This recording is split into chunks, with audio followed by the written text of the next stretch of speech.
Amen.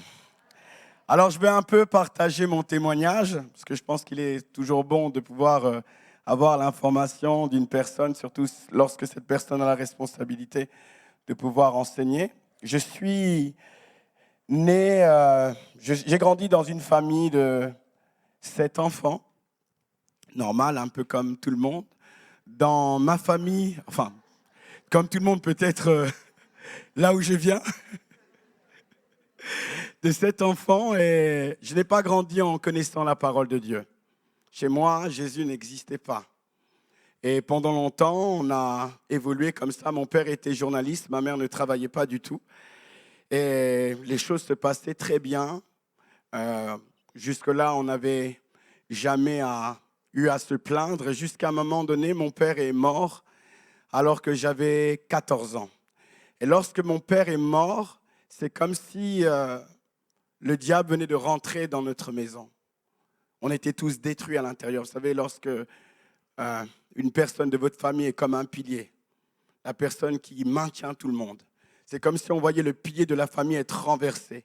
Et mon frère et mes sœurs, on a commencé chacun à tomber dans la solitude, dépression, guérison. Ma mère a commencé à boire. Chaque soir, elle buvait. Elle buvait pour oublier la souffrance. Elle invoquait un Dieu qu'elle ne connaissait pas. Elle disait, mais Dieu existe, mais pourquoi tu as fait ça? Pourquoi tu as pris ma famille? Et pendant des années. Et un jour, on est venu, on lui a commencé à lui présenter Jésus. Au départ, elle n'a pas voulu. Elle a dit, mais non, si Dieu existe, comment il peut laisser une femme gérer simplement cet enfant? C'est très compliqué. Elle n'avait pas de ressources. Et puis, vous savez, les personnes de sa famille l'avaient abandonnée, en fait. L'avait laissée seule face à la gestion de ses enfants. Et constamment, donc, elle buvait et on lui a présenté Jésus. On lui a dit, Jésus-Christ peut faire quelque chose pour toi. Au départ, elle a dit, non, non, non, non, c'est pas possible, je ne veux pas de ce Jésus. On lui a dit, essaye. Et peut-être tu essayes, Dieu peut faire quelque chose. Vous savez, des fois, il faut essayer. Un homme a dit, viens et vois. Tant qu'on n'essaye pas, on ne peut pas savoir. Elle a décidé d'ouvrir son cœur à Dieu. Et vous savez, lorsqu'elle a ouvert son cœur à Dieu, Dieu l'a transformée radicalement. Cette femme que je voyais qui buvait, qui était dans une situation vraiment très compliquée, je l'ai vue transformer, changer. Quand Jésus rentre dans la vie d'une personne, Jésus donne un sens à l'existence. Sans Jésus, nous sommes comme vides. Et j'ai vu ma mère totalement transformée, changer radicalement. Elle ne buvait plus. Elle avait compris qu'elle devait maintenant être le pilier de cette famille. Elle a dû libérer des ressources en elle qui étaient jusque-là, qu'elle ne soupçonnait pas. Elle va être la maman, elle va être aussi le papa. Elle va nous encourager chacun à croire à Dieu. Au départ, personne ne voulait croire. J'ai ma grande sœur qui a voulu se suicider à plusieurs reprises parce qu'il y avait tellement la solitude à l'intérieur. Et moi aussi, j'avais mal. J'avais mal et j'avais comme une forme de complexe aussi dans mon cœur. À chaque fois que j'allais à l'école, ce qui était terrible, vous savez, au début de l'année, vous devez remplir une fiche, vous devez donner le nom de votre père, vous devez donner le nom de votre mère. Et il y avait toujours ce côté un peu, on est complexé, on est obligé de mettre le papa décédé. Le regard des autres m'affectait. Le regard de pitié des gens. Ah, le pauvre petit, il est sans papa. Et toutes ces choses-là me faisaient mal à l'intérieur de moi. Alors j'ai décidé d'être le meilleur dans plusieurs domaines. Chaque chose que je faisais, j'étais performant parce que je ne voulais à aucun moment que les gens puissent se focaliser sur mes défaillances.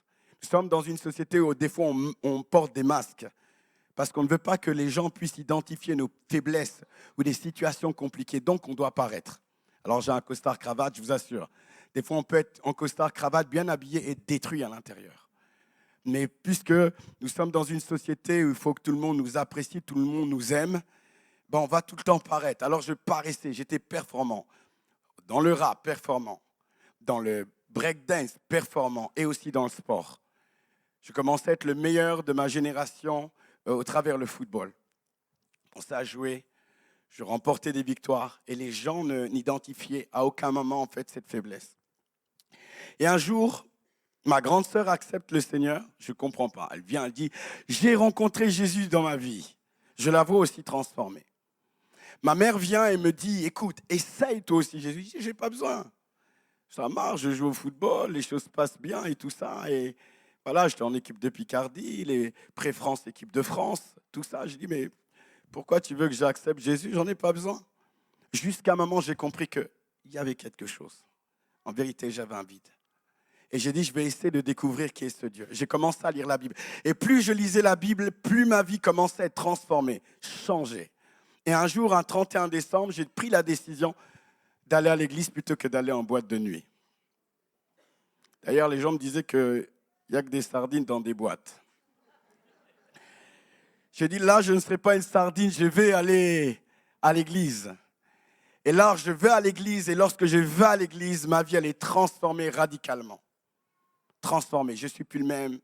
J'ai totalement changé. Et à cette époque, j'étais stagiaire pro, je n'étais pas encore footballeur. J'étais prêt à être footballeur, mais je n'étais pas encore, j'étais en transition. Et puis j'arrive au stade, parce que je joue à Amiens, je commence à dire à tout le monde, j'ai rencontré Jésus. Vous savez, quand vous rencontrez Jésus, c'est le feu. Vous êtes le même à l'extérieur, mais à l'intérieur, il y a quelque chose qui s'est passé. Et si tu es dans ce cas, tu n'as pas véritablement rencontré Jésus, je t'assure, fais le choix de Jésus. Il donne un sens à un existant. Je dis, la Bible, on en fait ce qu'on veut, on peut le mettre au sol, mais si on la met dans notre cœur, elle nous donne un sens. Elle transforme notre vie d'une manière radicale. J'ai changé radicalement et je me suis dit, bon, maintenant j'ai Jésus, je vais être encore meilleur au football, je vais encore exceller, manque de peau. Je commence à me blesser. Tu sais, des fois on accepte Jésus, on pense que tout est beau, tout est rose, tout va aller. Je suis blessé et éloigné des terrains. Les gens commencent à pointer du doigt. Mais ils nous parlent de Jésus, parce que je parlais de tout le monde Jésus. Ils nous parlent de Jésus, mais il ne joue pas, il est blessé. Si son Dieu était vivant, il devrait jouer, il devrait nous montrer l'exemple. Rien. C'était comme si j'avais rien, comme si les choses étaient trop compliquées, comme si Jésus n'habitait pas dans mon cœur, ne vivait pas en moi. Et pendant plus d'1 an, j'étais éloigné des terrains avec plusieurs déchirures. Et pendant ces 1 an-là, Dieu est venu parler à mon cœur. J'avais accepté le Seigneur comme Seigneur et Sauveur, mais il y avait encore 1% dans mon cœur. Et Dieu voulait les 1%. Il y avait 99% Jésus, mais il y avait encore 1%. Et les 1%, c'était le football. Non que Dieu n'aime pas le football, mais Dieu nous veut totalement. Est-ce que quelqu'un me suit ? Et Dieu voulait ces 1%, donc il m'éloigne des terrains. En étant éloigné des terrains, je passe du temps à l'église, je passe du temps à lire la parole de Dieu. Et Dieu commence à me transformer. Jusqu'à un moment donné, Dieu commence à me dire, je vais utiliser ton travail pour ma gloire. Alors que tu es dans le milieu du football, un milieu où il y a beaucoup d'argent, un milieu où vous signez des autographes, un milieu où il y a beaucoup de séduction, dans ce milieu-là, je veux démontrer que Jésus-Christ est Seigneur. Est-ce que quelqu'un me suit ? Parce que vous savez, il y a certains milieux, on pense que les gens n'ont pas besoin de Jésus parce qu'il y a l'argent, parce qu'il y a la gloire, parce que les gens sont visibles. Or, tout le monde a besoin de Jésus. Le cœur de l'homme sans Christ est un cœur seul et vide. Et Dieu donc me dit, je veux t'utiliser pour ma gloire dans ce domaine. Alors que les gens pensent que les footballeurs n'ont pas besoin de Jésus, tu vas annoncer ma parole. Et lorsque Dieu me donne d'écouter ce réma au bout de même pas 1 mois, je suis appelé pour faire la Coupe d'Afrique des Nations. Je n'avais pas joué, j'étais éloigné du... Dieu fait les choses d'une manière surnaturelle. Je prie que tu expérimentes le tout à coup pendant ces 3 jours. Le tout à coup, c'est le surnaturel de Dieu, accélération divine. Tu ne comprends pas. Vous savez, des fois, Dieu n'attend pas d'être dans un protocole. Vous savez, il y a des protocoles, vous devez faire des étapes. Des fois, Dieu fait les choses surnaturellement.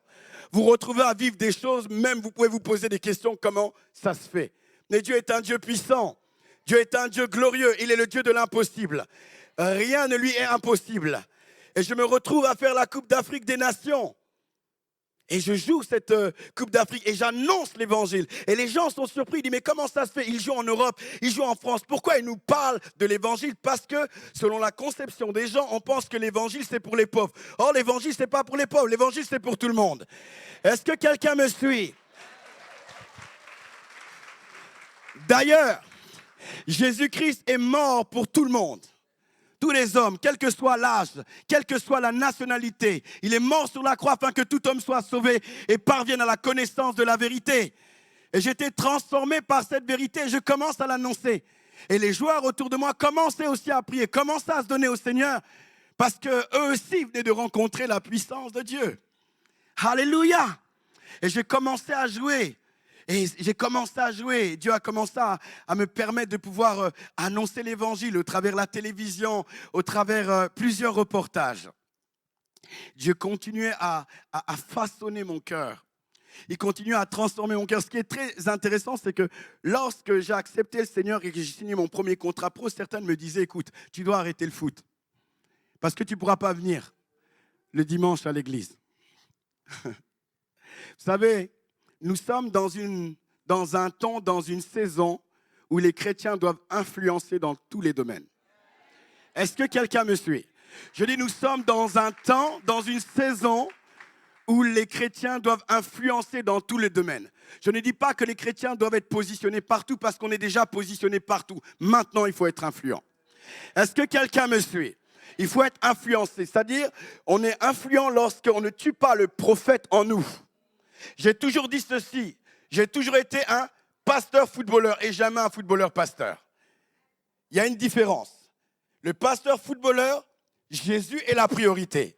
Est-ce que quelqu'un me suit? Parce que c'est une réalité. Des fois, nous sommes positionnés, quel que soit le domaine, dans l'endroit, la plateforme où Dieu nous a placés. Ça peut être dans la politique, ça peut être dans l'éducation. Et souvent, on cache Jésus en nous. On présente simplement un petit Jésus. On a peur de communiquer.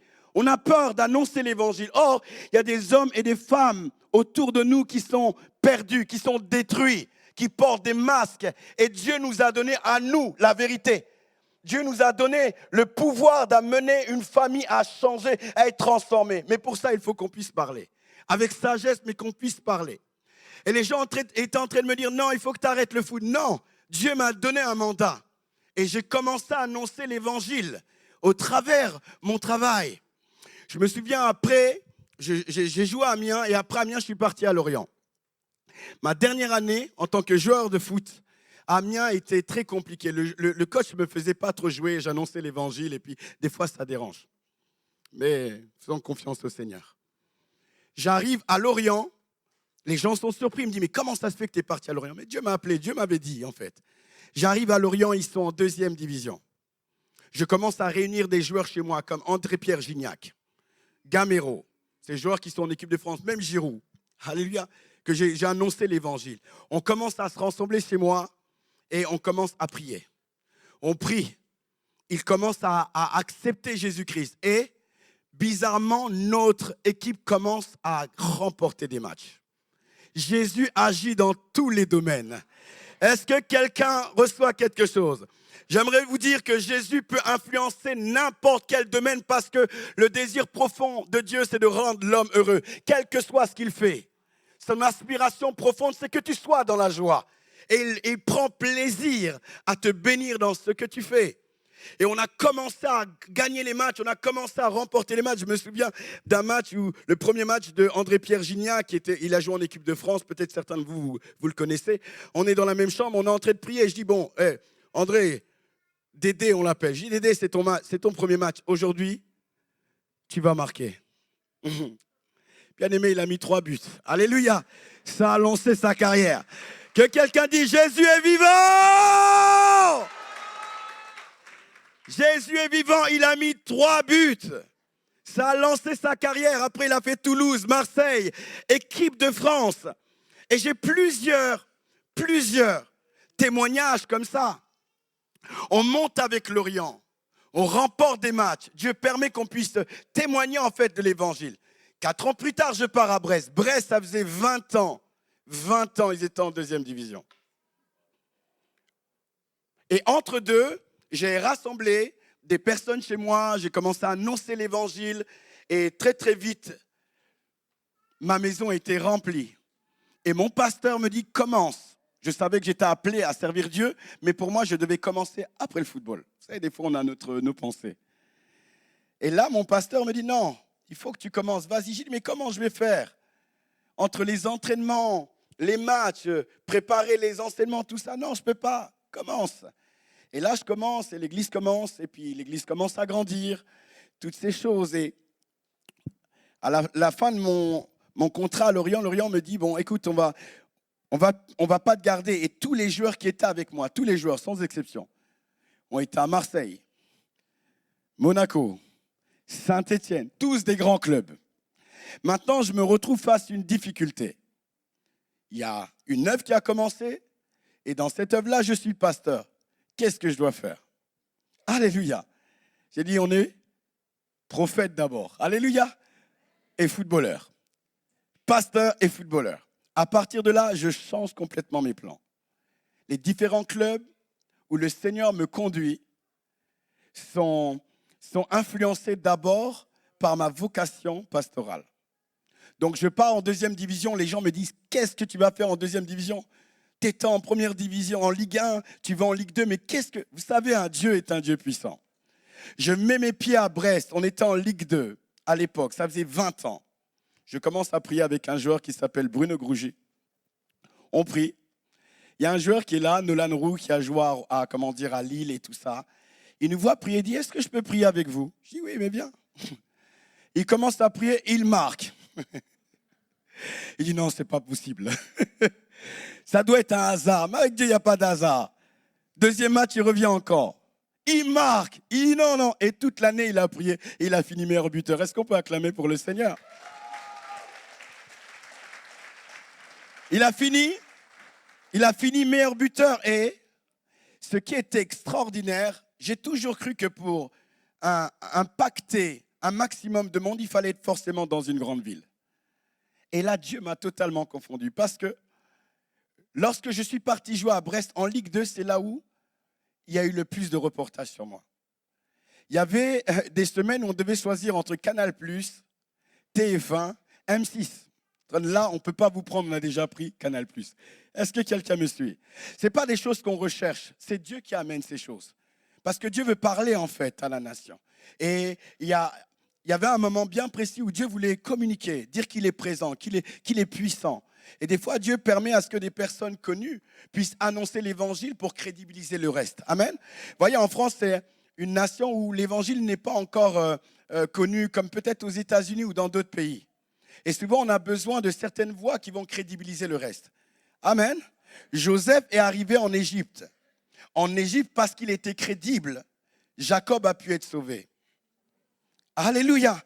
Parce que Joseph a influencé par sa sagesse l'Égypte. Donc lorsque Jacob, au niveau de la famine, voulait venir, Pharaon l'a laissé venir à cause de l'influence de Joseph. Alléluia. Et il y a certaines positions qui nous donnent d'être de Joseph pour influencer le reste. Et ça, c'est très important des fois pour nous, par rapport au métier qu'on fait, comprendre en fait le positionnement stratégique qui va permettre à l'Église d'être visible et d'avoir de l'influence. Parce que imaginez Cristiano Ronaldo est gagné au Seigneur. La vision par rapport à l'Évangile, elle change.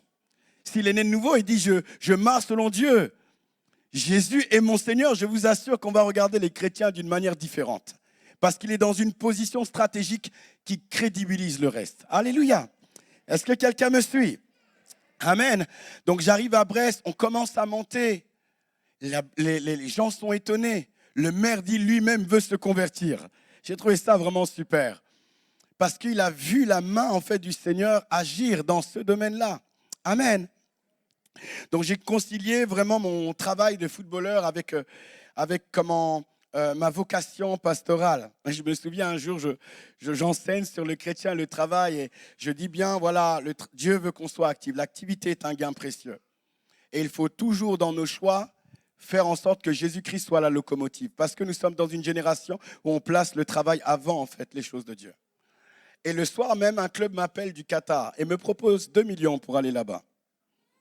Le diable est malin. Hein? 2 millions. Mais avec 2 millions, vous pouvez aller en enfer. Et mon agent, je lui dis, écoute, non, moi j'ai fait le choix de Jésus. Et tu sais, quand j'ai signé avec toi, parce que j'ai un manager qui s'occupait un peu de mes affaires, j'ai dit, quand j'ai signé avec toi, je t'ai dit que moi je suis chrétien. Et je peux prendre des orientations différentes aux tiens. Et il faut que tu sois souple avec moi. Si tu veux qu'on aille plus loin, j'ai besoin que tu sois souple et que tu comprennes ça. Donc quand on m'a appelé pour aller au Qatar pour 2 millions net. Ah, ça choque. J'ai dit non, je ne veux pas. Il me dit, mais non! Dors un peu la nuit, porte conseil. Ah, il dit la nuit contrôlée, parce que quand vous êtes manager, vous prenez votre com. Donc lui, vous voyez, c'est 6 ou 10% partir en fait.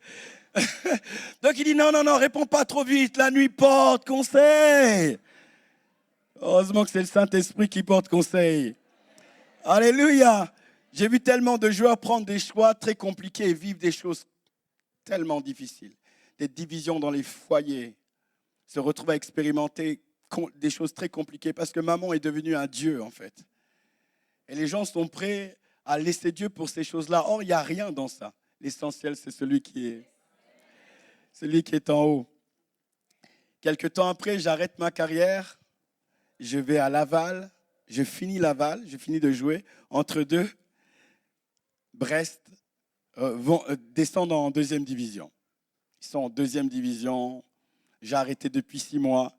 Je me dis, bon, je vais aller encourager mes coéquipiers. Je vais au stade. Dès que je mets les pieds sur le stade, il y a une femme qui vient me voir. Ça faisait au moins 6 mois qu'ils n'avaient pas gagné.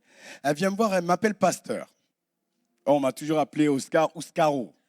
Les coéquipiers m'appellent comme ça, Scaro. Je mets mes pieds au stade, elle me dit, puisque tu es là, on va gagner. En réalité, ce n'est pas moi, c'est Jésus. À chaque fois que les gens font ça, en fait, ils s'attachent à ce qu'il y a à l'intérieur de vous. Elle me dit, on va gagner. Je dis, ok, d'accord.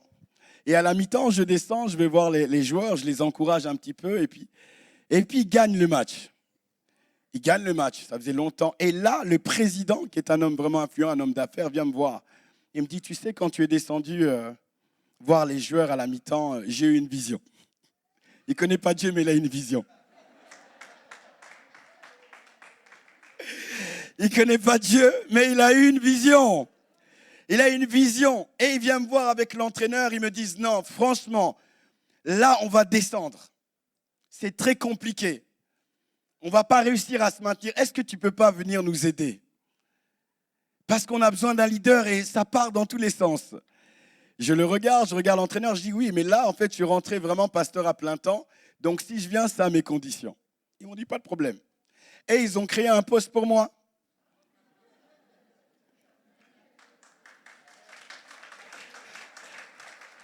Ils ont créé un poste qui n'existe pas.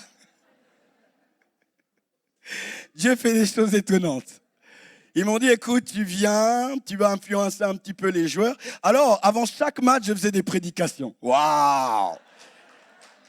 Chaque match, je faisais des prédications. Donc là, le coach, il ne parle pas.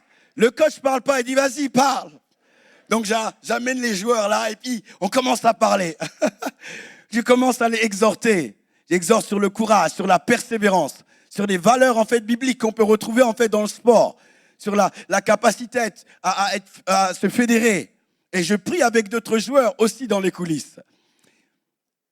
Ça, c'est pendant le match. Pendant les entraînements, j'allais 2 fois par semaine à l'entraînement. J'étais là, les bras croisés. De temps en temps, Dieu fait des choses extraordinaires. Donc, à chaque fois qu'il y avait conflit, ou à chaque fois qu'il y avait une absence de compréhension, c'est le coach m'envoyait pour aller parler aux joueurs. Et au bout, bien aimé, de quelques mois, on a remporté tous les matchs. Sur 12 matchs, on en a remporté 10. Et on en a perdu 2 contre les 2 qui sont montés en Ligue 1. Les reportages sont venus. FR3 a commencé à faire un reportage. Dire, mais qu'est-ce que vous leur dites? Qu'est-ce que vous leur faites? J'ai dit, c'est pas moi, c'est Jésus. Jésus est capable de tout faire. Dis à ton voisin, Jésus est capable de tout faire. Jésus est capable de tout faire. Il est illimité. C'est un Dieu puissant. C'est un Dieu incroyable. C'est un Dieu exceptionnel. Dieu peut tout faire. Tout dépend de la perception que tu as de lui. Si tu vois un Dieu sans limite, tu verras aussi sa puissance sans limite dans ta vie. Tout est une question de perception. On a gagné tous les matchs. Et lorsque, vous savez, le président m'a demandé d'aller là-bas, et j'ai dit, je vais y aller. Les gens de mon entourage m'ont dit, n'y va pas, t'imagines si tu échoues? N'y va pas. Là, ils sont cuits en fait. Et quand certains supporters ont vu que j'étais là-bas, il dit non, là, il ne nous faut pas en fait. Il ne faut pas que lui vienne, il faut carrément le pape. Parce que la situation est tellement compliquée que non, on a besoin en fait du pape là. Est-ce que quelqu'un me suit? Mais Jésus est très puissant. Et je vous assure, en quelques mois, je suis arrivé dans les vestiaires. Première chose que j'ai fait, j'ai regardé les leaders. J'ai influencé les leaders. Je n'ai pas regardé la foule. J'ai pris les leaders. J'ai commencé à faire un travail avec les leaders. Les leaders ont levé leur niveau. Le groupe a levé son niveau. Et la grâce divine est tombée. Et on s'est maintenu. Est-ce que quelqu'un me suit? Tout ça pour dire que Jésus est incroyable. Je n'aurais jamais imaginé qu'un jour, un Dieu comme ça existait. Il a transformé ma vie, il a transformé la vie de mon frère. Mon frère est pasteur aujourd'hui. J'ai une sœur qui est aussi mariée, mes 2 sœurs sont mariées à des pasteurs. Il a transformé radicalement notre famille. Lorsqu'on fait des réunions de famille, on dit « Pasteur, prie », on se retourne tous. On dit, mais c'est de quel pasteur qui parle? Est-ce que quelqu'un me suit? Est-ce que quelqu'un reçoit quelque chose? On dit, mais c'est quel pasteur qui parle? On nous dit, mais on est tous pasteurs, c'est comment? Mais c'est extraordinaire. Jésus a mis la vie. Jésus a déposé la paix. Nous avons expérimenté des choses extraordinaires. Aujourd'hui, nous marchons encore avec Dieu. J'aimerais dire à quelqu'un que si tu ouvres ton cœur simplement au Seigneur, Dieu est capable de faire au-delà de ce que tu penses. Tu peux être la même personne, mais le contenu est différent. Jésus vient éclairer la pièce dans ta vie qui est éteinte. Des fois, il y a une pièce qui est sombre, qui est là, personne ne va, tu es seul à connaître cette pièce. Quand Jésus vient dans ton cœur, il vient dans cette pièce-là et il éclaire. Il la transforme. J'ai vu ma mère sécher ses larmes. J'ai vu une femme forte.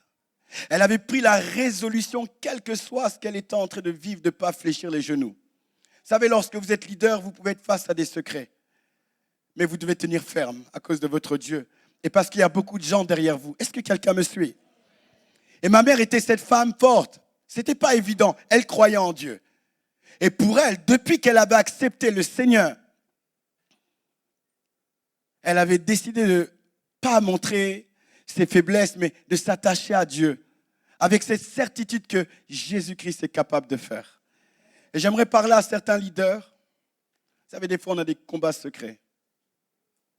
Les matchs les plus difficiles, c'est les matchs lorsqu'il n'y a pas de supporters. Lorsque les supporters sont là, c'est bien parce qu'ils nous encouragent constamment et on peut sentir ces supporters. Ce sont les personnes qui ont des informations attachés à notre vie, qui peuvent prier, peuvent nous encourager. Mais des fois, il y a des combats secrets. Les combats secrets sont les situations des fois difficiles, mais qu'on ne peut pas présenter à tout le monde, de peur que leur foi puisse partir dans tous les sens. Jésus à Gethsémane, il dit, il prend que 3 personnes avec lui. Il laisse les autres. Il prend Jacques, Jean et Pierre.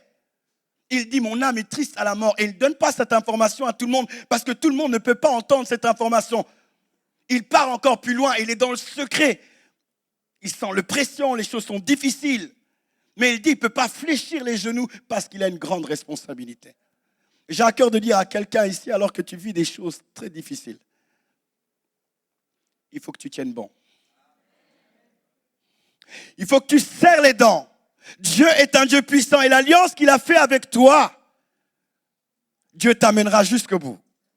Même s'il y a des choses peut-être compliquées, difficiles, tu ne sais pas comment t'en sortir, tu ne sais pas comment parler, communiquer à quelqu'un, tu es seul face à cette situation. Il y a un Dieu au ciel qui connaît cette situation et qui a la capacité de t'aider dans cette situation. Mais toi, tu dois serrer les dents et tenir ferme.